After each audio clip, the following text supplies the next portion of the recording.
Bienvenue dans cette introduction au business model Canva qui va se faire, virus du corona oblige, par les moyens actuels, à savoir vidéo. Donc, durant toute cette semaine, vous allez recevoir chaque jour une micro-capsule où je vais vous présenter le business model Canva, comment l'utiliser et plus particulièrement comment l'utiliser dans le cadre de votre projet de start-up. Alors, le business model Canva est un outil vraiment intéressant parce qu'il permet de travailler sur un aspect de l'innovation, sur un type de l'innovation qu'on appelle l'innovation stratégique. La plupart du temps, les entreprises, encore aujourd'hui, se focalisent principalement sur l'innovation opérationnelle, c'est comment est-ce qu'on va améliorer nos marges, comment est-ce qu'on va diminuer nos coûts, comment est-ce qu'on peut améliorer nos process pour améliorer cet ensemble de choses, ou elle se concentre également sur l'innovation de produits ou de services, donc comment est-ce qu'on va toujours pouvoir continuer à croître en développement des nouveaux produits, des nouveaux services. Mais il existe également une autre manière d'innover.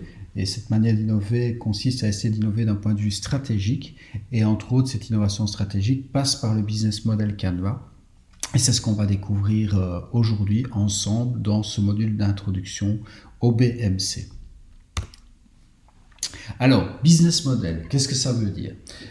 Il existe plein de définitions du business model, du modèle économique. Vous en trouverez énormément sur le web. Si vous effectuez des recherches via Google, vous allez avoir quasi autant de définitions qu'il existe de professeurs, de gourous, d'experts en innovation. Mais on va se focaliser sur celle qui nous a été proposée et qui a été définie par Alex Osterwalder, qui est le créateur avec Yves Pigneur du business model Canva qu'on va découvrir dans quelques instants.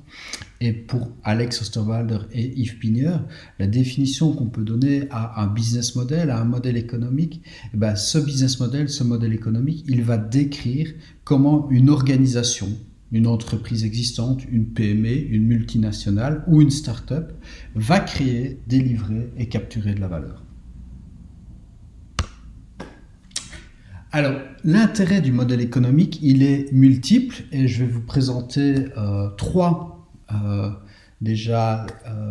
exemples de là où le modèle économique peut avoir un impact important d'un point de vue stratégique. On va remonter le temps et on va se situer en 1958 quand la firme Xerox découvre et développe la photocopieuse. Alors cet outil qu'on utilise et qu'on connaît et qu'on utilise au quotidien pour reproduire des documents a failli ne pas, entre guillemets, voir le jour, tout simplement parce que la manière de créer, délivrer et capturer la valeur qui était utilisée classiquement pour ce type de produits bureautiques, était de je vends le produit, je vends le photocopieur, le client l'achète et me paye pour l'achat de cette photocopieuse. Le problème qui s'est avéré, c'est que ce prix était nettement trop élevé et les clients qui étaient intéressés par l'achat de cette nouvelle technologie, de ce nouveau type de produit, ne souhaitaient pas ou ne voulaient pas payer un tel prix pour faire l'acquisition de ce type de machine, de ce type d'outil. Donc là où Xerox a une idée géniale, c'est que la société, les personnes en charge du projet se sont posé la question suivante: mais comment est-ce qu'on pourrait faire pour proposer un nouveau modèle économique, une nouvelle manière de créer, délivrer, capturer la valeur qui est associée à ce photocopieur, qui est associée à ce produit. Et c'est là que Xerox est venu avec cette idée très intéressante et qui a permis donc de donner jour et de commercialiser et que ça devienne un véritable succès. C'est l'idée, de nouveau, assez simple. C'est plutôt que de vendre le photocopieur et de recevoir, d'envoyer la facture et de recevoir le paiement suite à l'achat, ce que Xerox a proposé à ses clients, c'était une formule de leasing dans laquelle ils obtenaient ce photocopieur et le leasing leur permettait de réaliser les 2000 premières copies gratuitement. Et ensuite, à partir de la 2001e copie, le client devait payer un prix supplémentaire pour chaque copie. Ce qui a permis finalement à Xerox d'avoir des revenus en croissance pendant quasi plus de 20 ans de manière très significative, tout simplement en changeant la manière de créer, délivrer, capturer cette valeur. Plutôt que de vendre en une fois, ils ont mis en place une nouvelle formule, un nouveau modèle de leasing basé sur également un prix supplémentaire à payer une fois qu'on dépasse un certain nombre de copies, et c'est ce qui a permis donc à ce produit de devenir le succès et un succès assez important pour cette entreprise. Donc ça, c'est déjà un des intérêts qui pousse un certain nombre d'entreprises à essayer d'innover d'un point de vue stratégique et à réfléchir à la manière dont on peut justement créer, délivrer, capturer cette valeur différemment que les méthodes classiques. Un autre exemple et un autre intérêt de cette démarche est de nouveau réfléchir à comment est-ce qu'on pourrait innover pour pouvoir créer, délivrer, capturer cette valeur différemment. C'est un exemple très connu, c'est un exemple qui revient systématiquement quand on parle d'innovation par le modèle économique. C'est l'histoire de Nespresso qui a finalement, en changeant le modèle économique classiquement utilisé, a réussi à redonner une seconde vie à un produit qui était devenu une commodité, qui était devenu un produit archi-banal, à savoir le café. Donc ça, c'est un deuxième intérêt fondamental de l'innovation par le modèle économique, c'est que si vous identifiez une nouvelle manière de créer, capturer et délivrer de la valeur qui est associée à un produit, mais vous pouvez redonner une seconde vie à un produit qui est totalement dépassé ou à un produit qui est devenu une commodité. Donc cet exemple-ci montre que justement ça a un intérêt de ne pas se focaliser uniquement sur l'innovation de produit, sur l'innovation de service, mais que c'est également intéressant de se poser la question de comment est-ce que je peux, autour d'un produit existant, autour d'un produit qui devient peut-être tout doucement obsolète ou un produit qui est dans un marché ultra compétitif, comment est-ce que je peux proposer un nouveau modèle économique, une nouvelle forme de modèle économique qui répond bien sûr aux besoins, aux attentes de mes clients. Donc, deuxième gros intérêt de ce type de démarche stratégique, l'innovation par le modèle économique. Mais ici, on est dans un cas qui est le vôtre et qui est assez important et qui est une des utilisations premières, ou en tout cas, ça fait partie des utilisations principales du business model Canva. C'est que la plupart du temps, quand vous lancez un projet d'entreprise, vous avez une idée de produit, vous avez une idée de service, mais ce qui compte, c'est pas l'idée en tant que telle, comme le dit très bien Steve Jobs, l'idée ne vaut rien, sauf si elle est exécutée. Et c'est ce phénomène d'exécution qui va justement apporter la valeur à cette idée. Et la question à se poser, c'est comment est-ce que je vais de nouveau pouvoir exécuter cette idée? Quel va être le modèle économique que je vais devoir mettre en place pour pouvoir exécuter mon idée, exécuter mon projet de start-up et ainsi créer de la valeur, délivrer cette valeur à mes clients et capturer cette valeur pour mon entreprise.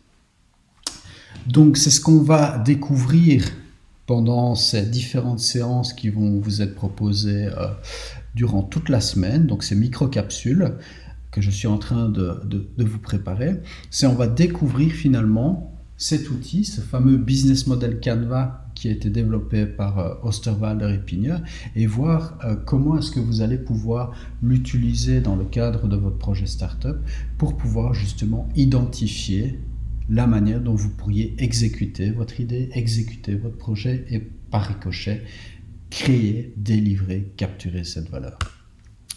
Alors, le point qui est important également à comprendre, et c'est ça qui fait toute la richesse, c'est ça qui fait toute la beauté du produit, la plupart du temps, quand on enseignait l'entrepreneuriat ou quand on coachait en entrepreneuriat, on coachait des entrepreneurs qui avaient une idée, qui souhaitaient créer une entreprise, le passage obligé était le business plan, le plan d'affaires. Ce fameux plan d'affaires. Et on était dans des démarches qui étaient véritablement très rationnelle, très cartésienne, et l'objectif était de réfléchir et d'avoir un nombre d'informations assez important pour pouvoir rédiger ce plan d'affaires. Mais comme le dit Steve Blank, qui est un expert en création de start-up et qui est un des pionniers de la méthode Lean Startup avec Eric Ries, comme le dit très bien Steve Blank, une start-up, c'est une entité, c'est une organisation qui est à la recherche d'un modèle économique qui est répétable et qui peut grandir, qui est scalable, comme on dit dans le jargon. Et dans cette définition de ce qu'est une start-up, selon Steve Blank, il y a un mot-clé qui est le mot rechercher. Rechercher un modèle économique. Et si vous vous souvenez, le concept du prototypage et la loi de base qui est liée à ce concept, à savoir que la plupart des nouvelles idées ne sont pas les bonnes, qu'il va falloir les améliorer, qu'il va falloir les adapter au fur et à mesure, mais cette loi, elle est également présente pour le modèle économique. Le modèle économique que vous allez envisager va devoir au fur et à mesure évoluer, va devoir au fur et à mesure être adapté. Au fur et à mesure de vos recherches, il va falloir modifier la manière dont vous envisagez de créer, délivrer, capturer cette valeur. Et ça, c'est un des intérêts majeurs du business model Canva, c'est que c'est un outil visuel qui permet donc de collaborer à plusieurs sur cette réflexion et qui permet surtout d'itérer, de modifier les choses, de les faire avancer, de les faire évoluer, et ce de manière très simple et très fluide, ce qui n'est pas du tout le cas une fois qu'on a rédigé son plan d'affaires. Alors quand j'ai découvert cet outil et quand j'ai eu la chance d'être formé par Osterwalder, je faisais partie de ces personnes qui considéraient qu'on pouvait brûler le plan d'affaires et qu'on pouvait se passer du plan d'affaires. Et d'ailleurs, si vous effectuez des recherches sur Internet, vous allez trouver énormément de posts, d'articles qui parlent de cette idée que le plan d'affaires est devenu obsolète, que le plan d'affaires n'est plus nécessaire. C'est pas tout à fait juste. Le plan d'affaires est un outil qui est essentiel une fois que vous avez commencé à dérisquer un certain nombre d'hypothèses, une fois que vous avez passé ce stade de la recherche et que vous commencez à identifier la manière dont vous allez pouvoir justement développer un modèle économique qui est répétable et qui peut être scalable, qui peut grandir. À ce stade-là, il va falloir rentrer quand même un peu plus dans le détail sur des aspects légaux, sur des aspects financiers, sur des aspects de gestion des ressources humaines, sur des aspects de compétition. Tous ces aspects-là ne sont pas traités dans le modèle économique, dans le business model Canva proposé par Osterwalder. Donc, il faut bien voir cet outil comme un outil de démarrage, comme un outil qui va vous permettre d'explorer, comme un outil qui va vous permettre d'effectuer des recherches et de modifier vos premières idées. Mais c'est certainement pas un outil suffisant que pour pouvoir se lancer tête baissée dans l'aventure. Il va falloir l'affiner. Et le plan d'affaires, une fois que vous avez atteint ces phases où les certitudes sont un peu plus grandes, où les hypothèses ont été en grande partie validées, le plan d'affaires garde un rôle très important pour structurer sa stratégie, pour structurer sa pensée, pour structurer comment la startup va démarrer. Mais il ne va pas non plus être figé dans le temps, il va lui-même évoluer au fur et à mesure. Voilà. Après ces petites clarifications, justement, je vais vous présenter la genèse de ce fameux business model Canva, qui est justement une histoire intéressante, typique des histoires liées au monde des startups, parce que finalement, quand on regarde la genèse de ce business model Canva, et là où on en est aujourd'hui, et là où en est Osterwalder aujourd'hui, le point de départ, c'est un projet de recherche. Le point de départ, c'est une première idée qui consiste à étudier ce qu'on appelle l'ontologie des modèles économiques pour essayer d'aboutir éventuellement à une forme d'informatisation du plan d'affaires. Et pendant ce travail de recherche, Osterwalder, qui adopte une démarche essentiellement centrée vers les besoins de ses potentiels clients, à savoir les entreprises, les startups, Osterwalder identifie donc ce besoin criant, ce besoin important, ce besoin d'innovation au niveau du modèle économique, ce besoin d'innover de manière collaborative et surtout ce besoin d'innover de manière itérative, pouvoir faire évoluer les choses.